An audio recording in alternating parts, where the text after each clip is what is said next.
just tell us, Tex was out there today, looked pretty good for most of the session. I guess the hope is that he'll be right. Is that what you're sort of hoping?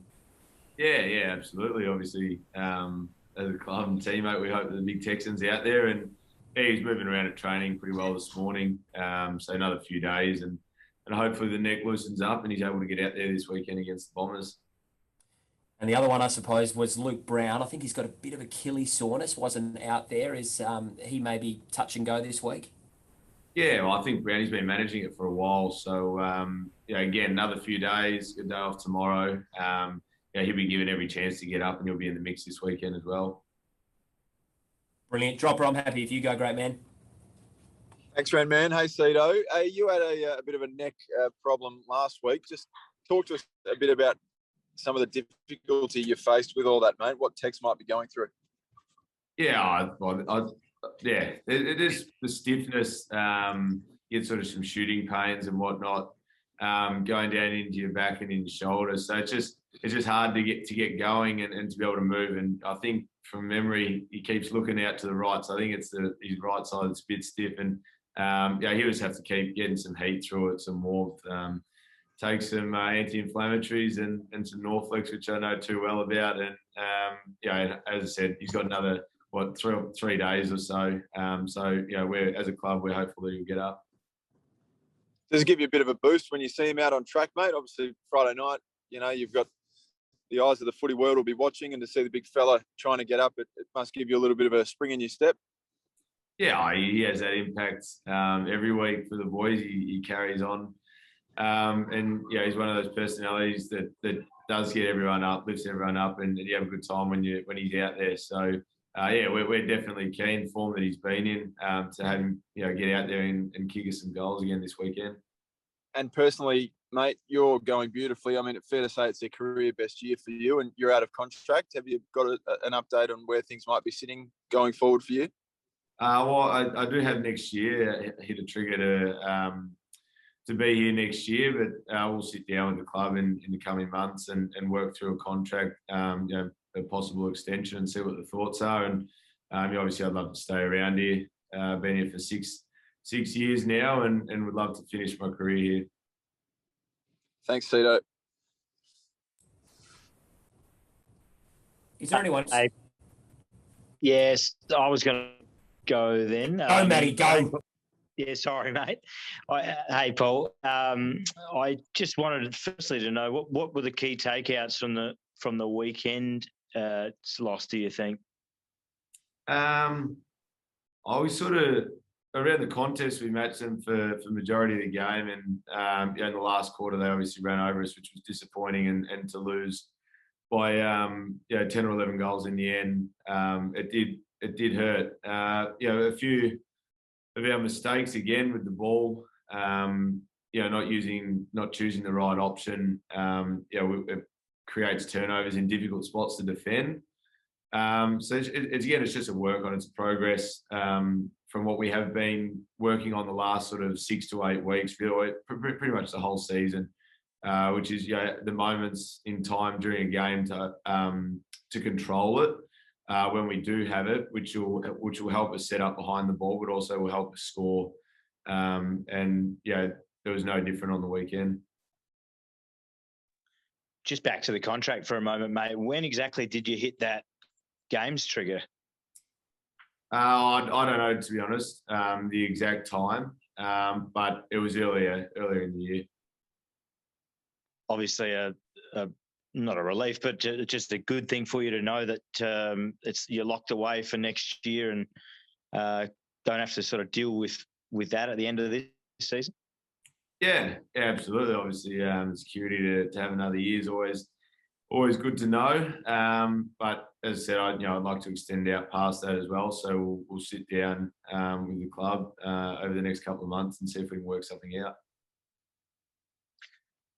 And just on your season, mate, what do you think's behind your rich vein of form this year? I don't know, just sort of the work that I've been able to put in, on the field, but also off the field. Just got a really good routine going for me, doing a lot of work on my body, investing in my body, as well as in my mind. So do a lot of work around my mindset and belief and everything like that. And it's paying dividends on game day.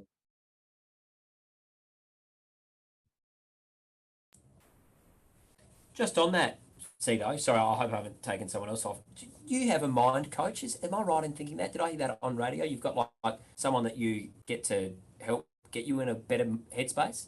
Yeah. Started late last year. Just tell us about that. What does that do? Because it's pretty different, I suppose. Maybe more blokes do than I know of. Should probably do it myself. But what does it entail? There's a fair bit of work involved in it. It was a course which ran for 6 months, and it just focused on different areas, and building a belief on a subconscious level, so that when you're out there and under pressure, you believe it. Your body just does it naturally, as opposed to trying to think it, which has allowed me to play a lot freer this year and not over complicate things or overthink situations. And then it comes back to discipline, doing goals and affirmations on a daily basis, and watching videos and reading books and things like that. So there's a fair bit to it, and it's been great for me. That's really cool. Good stuff. I'm done. Thanks, guys. See, can I just follow up on that? Is that something that's different for you? Like, is it only a recent thing? Did you do it while you're at Collingwood? No, mate. I started with a bloke from Victoria. I think we started in probably about September or October last year. Yeah, right. That's great. And just back in field, mate, is sort of stopping teams in transition probably the biggest issue plaguing you guys at the moment? Yeah, but it is, and that's what I was trying to say before. Where we're turning the ball over and how we're turning the ball over isn't helping that. Scores from transition or scores from turnover, that's where opposition are getting us. But it sort of comes back to where we're turning the ball over as well. So that's what I was saying. We're working on both sides of the ball, so setting up better defensively to be able to cope with it, but the way we manage the ball and own the ball will allow us to do that as well. And also, mate, you're obviously no stranger to a big stage, but Friday night, bright lights. I mean, most players get up for the big occasions. That must be a little boost for a few guys who probably have only Friday night footy on telly, some of your young fellas.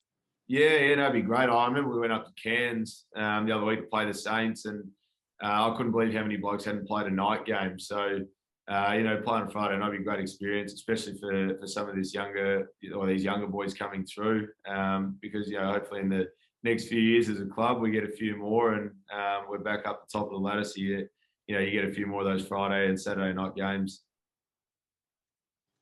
Thanks, Cito. Easy.